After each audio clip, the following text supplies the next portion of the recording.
Hello guys, good morning. সকাল থেকে আকাশটা পুরো মেঘলা হয়ে আছে, আর মেঘলার দিনে চিকেন হলে কেমন হয়, জাস্ট দারুণ হয় না? তার জন্যই সকাল থেকে চিকেন কাটতে বসে গেছি। চিকেনটা কাটা হয়ে এসেছে, এবার চিকেনটা ম্যারিনেট করে নেবো।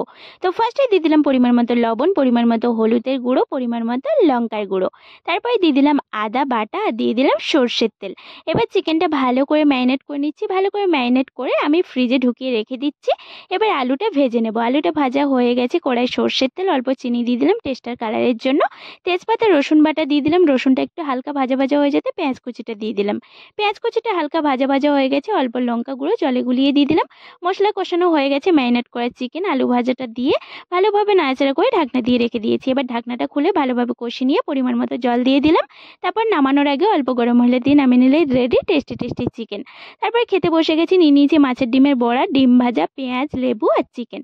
চিকেনটা খেতে না জাস্ট অসাধারণ হয়েছিল। আর তোমরা কারা কারা মেঘলার দিনে চিকেন খেতে ভালোবাসো অবশ্যই কমেন্ট করে জানিও।